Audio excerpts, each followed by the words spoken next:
Halo sobat, hari ini kita ketemu lagi di Psikologi Gangguan Kepribadian. Seperti Kak Erni bilang sebelumnya, untuk seminggu ini Kak Erni khusus mau jawabin pertanyaan-pertanyaan kalian. Nah, dalam banyak video mengenai psikologi gangguan kepribadian, Kak Erni senang dengan pertanyaan-pertanyaan yang menggugah pikiran dan bikin Kak Erni belajar juga, sekaligus menilik pengalaman pribadi dengan mereka-mereka yang punya karakteristik itu. Mau tahu pertanyaannya apa aja? Lanjut ke sesi tanya jawab yuk. Pertanyaan pertama adalah dari kakak @pilarikimon dalam video Kak Erni yang berjudul Sebab NPD. Kakak ini mengajukan pertanyaan di TikTok. Nah, pertanyaannya intinya adalah, jika akar masalah NPD adalah trauma batin masa kecil, berarti jika traumanya diterapi, apakah perilaku dan pikirannya akan menjadi lebih baik? Halo Kak @pilarikimon. Pertanyaannya sangat membuka pemikiran ya. Karena pertanyaan ini terus terang buat banyak dari kita pasti sering membuat kita berharap juga. Tapi jangan sampai kita terjebak dalam harapan semu ya. Nah, untuk menjawabnya, Kak Erni coba berikan jawaban berdasarkan pandangan para ahli yang Kak Erni kumpulkan. Memang benar bahwa trauma masa kecil seringkali menjadi pemicu terbentuknya narsisme. Namun, kata para psikolog ini, melakukan terapi pada trauma tersebut tidak serta-merta memperbaiki perilaku mereka. Nah, menurut Kathy Morton 2025, seorang narsistik itu kan membangun diri yang palsu atau false self, yang terlihat sempurna untuk menutupi kerapuhan akibat trauma masa lalu mereka. Nah, masalahnya, terapi trauma itu justru mengharuskan mereka bersedia membongkar topeng diri yang palsu itu dan menghadapi luka yang paling mereka takuti. Bagi mereka, proses ini akan dirasa seperti kematian ego. Sehingga mereka akan melawan proses penyembuhan tersebut demi mempertahankan harga diri mereka yang sebenarnya sangat rapuh. Hambatan besar lainnya itu adalah rendahnya kapasitas untuk berkaca pada diri sendiri. Menurut Dr. Ramani 2021, narsisme itu adalah tipe kepribadian yang sangat kaku. Dan mereka memiliki mekanisme pertahanan untuk selalu menyalahkan orang lain atas masalah yang terjadi. Nah, terapi hanya bisa berhasil jika pasien memiliki kesadaran dan empati emosional. Tapi kenyataannya, menurut Dr. Ramani 2021, sekitar 60% orang narsistik itu cenderung berhenti dari terapi atau drop out tepat saat terapis mulai menyentuh realitas trauma dan kekurangan mereka. Mereka merasa diserang secara pribadi, sehingga proses penyembuhan tuh jarang bisa tuntas. Selain itu, perubahan nyata kan menuntut pengorbanan yang hampir mustahil dilakukan oleh narsistik.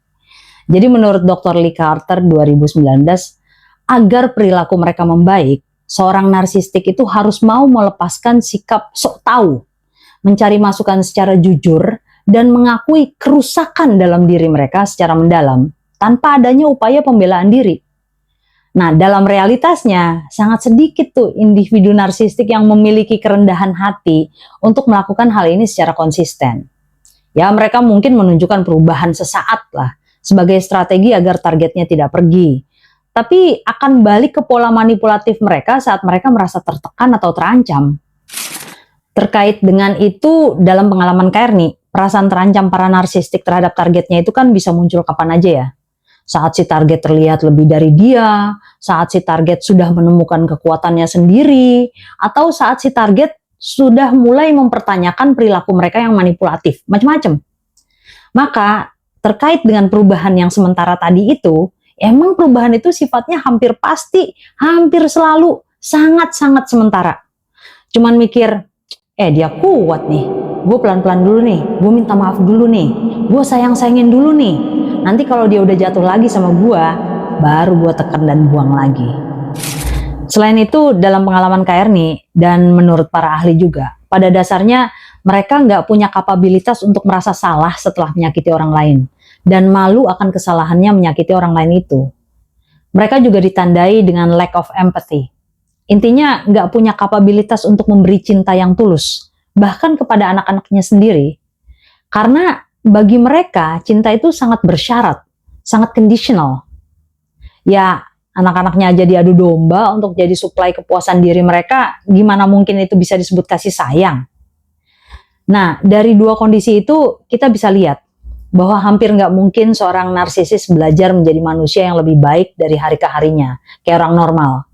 Terlepas dari seberapa lama pun mereka di terapi traumanya. Yang Kairni tahu itu kan keinginan untuk menjadi baik itu didasari oleh kasih sayang, welas asih, dan penyesalan gitu. Ya rasa bersalah dan rasa malu atas kesalahannya itu. Dan mereka nggak punya itu. Walaupun mereka bisa meniru, seolah-olah punya gitu. Jadi kesimpulannya menurut Kairni, meskipun trauma batin adalah akarnya, melakukan terapi pada trauma tersebut nggak secara otomatis menjamin perubahan perilaku dan pikiran mereka. Kayak kata Dr. Ramani 2021, perubahan sejati pada narsistik itu adalah sesuatu yang sangat langka. Bahkan dia menyebutnya sebagai unicorn, kayak ajaib banget gitu. Nah, pengalaman Kairni sendiri pada beberapa orang yang punya karakteristik narsistik itu juga sama. Ya karena itu kayaknya kita nggak bisa deh menggantungkan kebahagiaan kita pada harapan bahwa mereka akan berubah. Perubahan itu kan tanggung jawab pribadi mereka ya. Sementara ya fokus kita sekarang mending memulihkan diri sendiri dan menciptakan batasan yang sehat deh. Semoga menjawab ya Kak. Pertanyaan kedua adalah dari Kak Etis di TikTok. Dalam video Kairni mengenai hubungan kodependen antara empath dan orang dengan NPD. Inti pertanyaan kakak ini adalah bagaimana cara mengatasi relasi yang sulit dijauhi karena sangat berpengaruh pada ketahanan ekonomi keluarga. Hai Kak Etis, pertanyaan kakak ini sangat relevan bagi banyak orang yang merasa terjebak dalam relasi narsistik karena alasan ekonomi. Nah, Kairni juga nggak mau jawab sembarangan nih. Karena itu, Kairni coba jelaskan berdasarkan pemaparan dari Dr. Ramani Durvasula dan kanal Inspire and Thrive ya. Pertama, Kairni mau jelasin dulu nih, gimana sih para ahli itu memandang masalah finansial dalam relasi narsistik. Ini penting ya, supaya kita sadar bahwa apa yang kita alami itu bukan sekedar masalah keuangan biasa. Menurut Dr. Ramani 2021, di tangan seorang narsistik, uang itu bukan lagi alat untuk memenuhi kebutuhan hidup bersama, tapi jadi instrumen utama untuk kekuasaan dan kontrol. Relasi narsistik itu kan sifatnya transaksional ya. Mereka memberikan uang atau kemudahan ekonomi dengan biaya tersembunyi berupa kepatuhan total dari orang-orang di sekelilingnya. Bahkan menurut kanal Inspire and Thrive 2025, ada yang disebut sebagai covert financial abuse atau pelecehan finansial terselubung, di mana mereka mengontrol setiap sen pengeluaran kita hanya untuk membuat kita merasa bersalah, kecil, dan gak berdaya. Karena itu, menghadapi ketergantungan ekonomi pada seorang narsistik itu benar-benar perlu strategi yang sangat hati-hati. Dan seringkali harus dilakukan secara rahasia demi keamanan diri. Nah, ini ada beberapa langkah yang Kairni kumpulkan dari masukan para ahli nih. Langkah pertama yang paling penting itu adalah membangun kembali otonomi finansial secara bertahap. Ini aku bicara dalam konteks dengan pasangan ya, soalnya kalau dalam kondisi dengan orang tua itu di sini sangat sensitif ya. Nah, menurut Dr. Ramani 2021, seseorang yang terjebak dalam ketergantungan ini itu harus mulai memiliki dana darurat atau tabungan rahasia yang tidak diketahui oleh pasangan yang narsistik itu. Kakak bisa memulainya dengan menyisihkan uang kembalian belanja atau mencari penghasilan sampingan kecil yang mungkin bisa dikerjakan dari rumah. Tujuannya bukan untuk menjadi kaya secara instan, tapi untuk memiliki dana cair yang bisa diakses tanpa izin pasangan jika terjadi keadaan darurat. Selanjutnya, kakak perlu melakukan inventarisasi dan dokumentasi keuangan secara diam-diam. Menurut kanal Inspire and Thrive 2025, narsistik itu cenderung menjadi penjaga gerbang informasi yang menutup akses pada aset dan utang keluarga untuk mempertahankan kontrol. Nah, oleh karena itu, kakak harus mulai mengumpulkan salinan dokumen penting seperti laporan bank, SPT pajak, surat aset properti, atau rincian cicilan utang lah ya. Nah, menurut Dr. Ramani 2021, dokumentasi ini adalah bentuk perlindungan yang sangat penting jika di masa depan pasangan kakak, ini kalau hubungannya dengan pasangan sekali lagi ya, mencoba melakukan taktik bumi hangus atau menyembunyikan aset saat konflik memuncak. Secara psikologis, sangat penting juga untuk melakukan decoupling atau pemutusan hubungan mental antara harga diri kakak dengan uang yang mereka berikan. Artinya apa? Menurut Dr. Ramani 2021, narsistik itu kan sering menghina kontribusi domestik pasangannya, seperti ngurus rumah dan anak, dan melabeli mereka sebagai beban atau parasit untuk merusak mentalnya. Contohnya, kalau dalam pernikahan, kalimat yang sering diucapkan narsistik untuk menyerang mental pasangannya itu kayak, kamu tuh gak usah banyak nuntut lah, sadar diri dong, semua yang kamu makan dan pakai itu hasil keringat aku.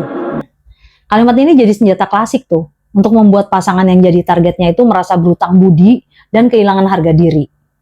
Menurut Dr. Ramani 2021, ucapan semacam ini dirancang agar target merasa tidak berhak memiliki pendapat atau rencana sendiri karena merasa dihidupi oleh mereka. Dengan melakukan decoupling, kita belajar menolak narasi itu. Narasi bahwa dia yang berjasa dan kita bukan apa-apa itu. Dan menyadari bahwa tenaga yang sudah kita keluarkan untuk ngurus rumah dan keluarga itu adalah kontribusi yang sangat berharga dan nyata. Target harus sadar bahwa pekerjaan domestik itu punya nilai ekonomi yang luar biasa besar. Dengan menolak narasi bahwa kita itu cuma parasit, kita bisa punya kekuatan mental untuk punya rencana agar bisa berdiri sendiri tanpa merasa berutang budi secara berlebihan. Terakhir, kakak bisa mulai membangun jaringan dukungan eksternal dan meningkatkan nilai tawar atau bargaining position kakak. Jika memungkinkan ya coba perbarui jaringan profesional atau mungkin ambil pelatihan singkat diam-diam. Menurut Dr. Ramani 2023, dalam melawan eksploitasi finansial seorang narsisis, kita bisa melakukan perlawanan terhadap kontrol mereka sambil terus memperkuat posisi ekonomi kita sendiri di belakang dia. Ya intinya untuk bersiap menghadapi kemungkinan terburuk ya, dengan asumsi bahwa seorang narsistik itu jarang sekali mau berbagi kekuasaan finansial secara sukarela. Nah gitu. Tetap kuat ya kak, kemandirian finansial itu akan jadi kunci kakak menuju true freedom atau kebebasan sejati. Sekarang kita ke pertanyaan ketiga, yang terakhir hari ini. Pertanyaannya ada di video Kak Erni mengenai mid-range narcissist. Pertanyaan ini dari Kak Ed Ilham di TikTok. Intinya adalah, apakah seseorang yang narsistik itu cenderung menjatuhkan lawan bicara dan membesarkan masalah yang sebenarnya bisa selesai dengan diskusi singkat? Nah, pertanyaan dari Kak Ed Ilham ini sangat tajam dan sering dialami banyak orang saat berhadapan dengan individu narsistik. Di sini Kak Erni pakai buku DSM-5TR untuk menjawab ya. Jadi, berdasarkan data dari Diagnostic and Statistical Manual of Mental Disorders 5th Edition Text Revision atau disingkat DSM-5TR, perilaku menjatuhkan dan membesarkan masalah itu memang bagian dari pola gangguan kepribadian narsistik atau NPD itu. Kalau kalian baca bukunya kan ada 9 karakteristik tuh yang menjelaskan NPD itu ya. Nah, dari 9 kriteria klinis itu, ya setidaknya Karni lihat nih, ada 3 karakteristik yang bisa menjelaskan fenomena ini. Yang pertama adanya sikap angkuh dan sombong, yang merupakan karakteristik ke-9. Dalam sifat ini, individu dengan NPD itu seringkali menunjukkan perilaku yang meremehkan, atau snobbish, atau menghina. Nah, menjatuhkan lawan bicara itu adalah strategi mereka untuk menegaskan dominasi dan memastikan bahwa mereka terlihat ya, sebagai pihak yang paling superior. Mereka merasa orang lain itu gak setara dan gak layak untuk mendebat mereka. Yang kedua adalah kurangnya empati, yang masuk dalam karakteristik ke-7 tuh. Jadi, karena memiliki ketidakmampuan untuk mengenali atau mengidentifikasi perasaan orang lain, mereka gak merasa bersalah ketika dia menggunakan kata-kata yang menyakitkan untuk menjatuhkan lawan bicaranya. Pokoknya bagi mereka, diskusi itu bukan untuk mencari solusi, tapi gimana menjaga citra diri mereka tetap di atas. Yang ketiga adalah rasa berhak yang berlebihan atau entitlement, yang masuk dalam kriteria ke-5. Mereka memiliki ekspektasi atau harapan yang gak masuk akal, di mana orang lain tuh harus selalu setuju atau patuh pada keinginan mereka. Ya jadi ketika sebuah diskusi singkat gak berakhir dengan kemenangan mereka, ya mereka merasa hak istimewanya dilanggar, sehingga mereka memilih untuk membesarkan masalah tersebut agar lawan bicara tertekan dan akhirnya tunduk. Ya pokoknya tetap harus dia yang menang lah. Jadi kenapa ya bagi NPD diskusi singkat itu bisa jadi masalah besar? Nah, DSM-5TR itu menjelaskan bahwa di balik topeng kepercayaan diri yang tinggi, individu narsistik itu sebenarnya punya harga diri yang sangat rapuh. Mereka sangat sensitif terhadap cedera narsistik atau narcissistic injury. Ini bisa terjadi dalam sebuah diskusi singkat, di mana di dalamnya tuh muncul perbedaan pendapat atau koreksi kecil lah dari orang lain.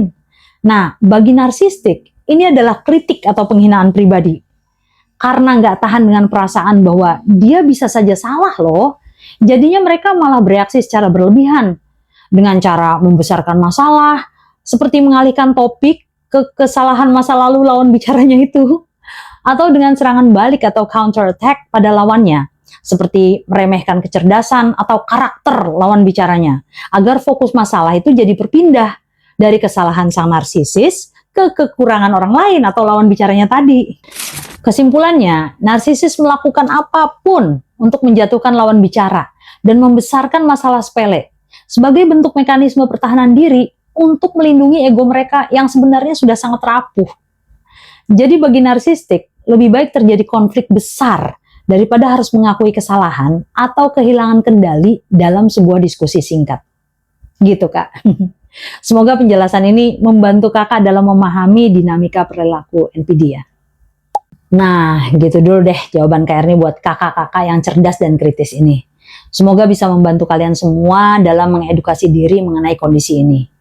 Buat kalian yang pernah atau sedang mengalami kondisi yang menekan yang disebabkan oleh orang-orang seperti ini, Kak Erni berdoa semoga kalian diberi kekuatan untuk menghadapinya dan diberi kekuatan juga untuk akhirnya memilih kesehatan lahir batin kalian, agar kebaikan dan kedamaian hidup turun pada keturunan kalian selanjutnya. Amin. Sobat, sebelum Kak Erni akhiri tanya jawab hari ini, ada sebuah renungan bagi kita semua. Kemandirian itu bukan berarti kamu tidak membutuhkan siapapun, tetapi kemandirian itu berarti kamu punya kekuatan untuk memilih dengan siapa kamu ingin berjalan tanpa rasa takut akan kehilangan hidup dan kewarasanmu. Gitu. Ya, relasi dengan seorang narsistik itu kan seringkali bikin kita merasa kecil dan gak berdaya gitu ya.